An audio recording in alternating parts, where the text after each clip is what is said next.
ধরেন পড়াশোনার উপকারেও আসবে এবং আমার পরিবারের পাশে দাঁড়ানোর উপকারটাও আবার আসবে।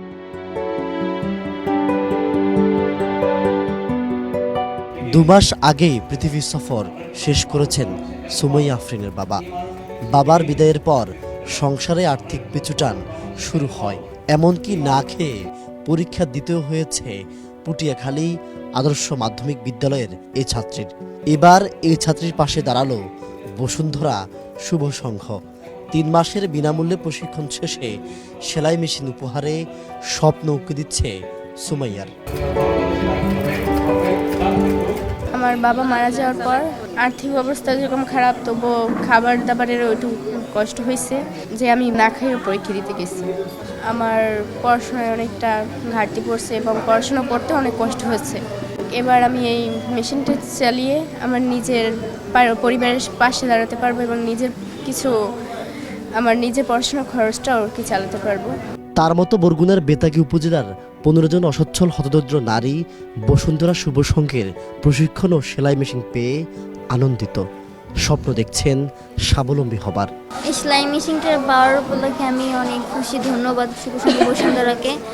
আমি আর্থিক সহযোগিতার পাশে পরিবারে দাঁড়াতে চাই। নিজেই স্টুডেন্ট, পড়াশোনা করে নিয়ে উপার্জন করতে চাই। 3 পিস বানাবো, মহিলাদের পোশাক তৈরি করব, তারপরে এটা দিয়ে আমি উপার্জন করব, আমার পরিবারের পাশে দাঁড়াবো, নিজে স্বাবলম্বী হতে চাই। বৃহস্পতিবার বিকেলে উপজেলার বেতাগী পাইলট উচ্চ বিদ্যালয়ে এই সেলাই মেশিন বিতরণে প্রধান অতিথি ছিলেন উপজেলা নির্বাহী কর্মকর্তা মোহাম্মদ বশির গাজী। বিশেষ অতিথি ছিলেন সহকারী কমিশনার ভূমি বিপুল শিকদার, পৌর বিএনপির সদস্য সচিব মোহাম্মদ মিজানুর রহমান খান, উপজেলা জামায়াত ইসলামের সেক্রেটারি প্রভাষক মোহাম্মদ শাহাদাত হোসেন মুন্না, বসুন্ধরা শুভ সংঘের পরিচালক জাকারিয়া জামান, বেতাগী সরকারি পাইলট উচ্চ বিদ্যালয়ের প্রধান শিক্ষক মোহাম্মদ গোলাম কবির প্রমুখ। বসুন্ধরা শুভ সংঘের এমন উদ্যোগকে সাধুবাদ জানান অতিথিরা। ধন্যবাদ জানাই বসুন্ধরা শুভ সংঘকে। তারা একটা অসাধারণ উদ্যোগ নিয়েছে যে বিশেষ করে যারা অসচ্ছল মহিলা আছে, যারা আর্থিক পর্যায়ে আছে, তাদেরকে এরকম অর্থনৈতিক কর্মকাণ্ডে যুক্ত করার জন্য বসুন্ধরা গ্রুপ আজকে যে উদ্যোগটা নিয়েছে, এরকম উদ্যোগ যদি প্রত্যেকটি সমাজের সচেতন এবং প্রতিষ্ঠিত প্রতিষ্ঠানগুলো এভাবে এগিয়ে আসে, তাহলে পরে আমাদের সমাজে অবহেলিত বলতে কোনো শব্দ থাকবে না।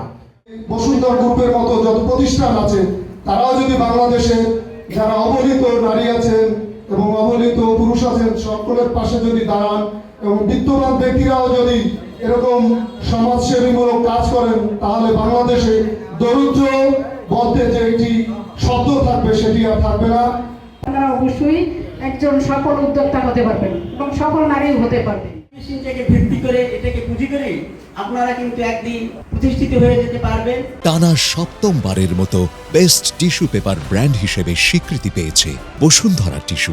সেলাই মেশিন বিতরণ কার্যক্রমকে ব্যতিক্রমে উল্লেখ করে উপজেলা নির্বাহী কর্মকর্তা বলেন, আপনারা আগে প্রশিক্ষণ দিয়েছেন এবং আমরা আসলে প্রশিক্ষণ না দিয়ে আসলে হাতে এভাবে যন্ত্রগুলো তুলে দিই, যাতে আসলে উনি কাজে লাগাতে পারেন অথবা ভুলে যায় বা এখন যে আগ্রহ আছে সেই আগ্রহটুকু কমে যায়। কিন্তু আপনাদের এই উদ্যোগটা আমরা ব্যতিক্রম হিসেবে গ্রহণ করছি এবং আমরা ভবিষ্যতে আপনাদের কাছ থেকে শিক্ষা নিয়ে আমরা কিন্তু সরকারি প্রোগ্রামগুলো এইভাবে করার চেষ্টা করব।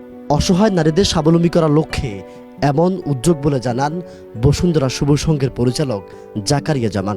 গত 3 বছর ধরে আমাদের এই কার্যক্রম চলছে। আমরা 2000-এরও অধিক নারীকে কিন্তু ইতিমধ্যে স্বাবলম্বী করার চেষ্টা করেছি, অর্থাৎ তাদেরকে প্রশিক্ষণ দিয়ে তাদের হাতে সেলাই মেশিন তুলে দিয়েছি।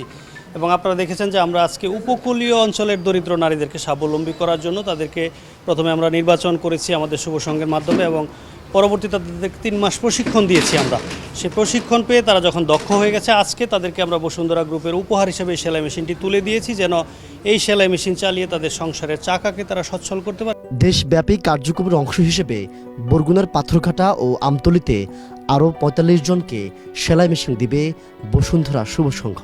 প্রত্যেকের মুখে হাসি ফুটেছে বসুন্ধরা শুভ সংঘের সেলাই মেশিন পেয়ে, যারা প্রত্যেকে এই সেলাই মেশিন দিয়ে পারিবারিক সচ্ছলতা আনবেন। যারা কিছুক্ষণ আগেও অসচ্ছল ছিলেন, তারা এখন স্বাবলম্বী হতে সেলাই মেশিন পেয়েছেন। প্রত্যেকটি মানুষ বসুন্ধরা শুভ সংঘের এই সেলাই মেশিন পেয়ে বসুন্ধরা কর্তৃপক্ষকে ধন্যবাদ জানিয়েছেন। বরগুনার বেতাগী থেকে জুনাইদ আল হাবিব, কালের কণ্ঠ।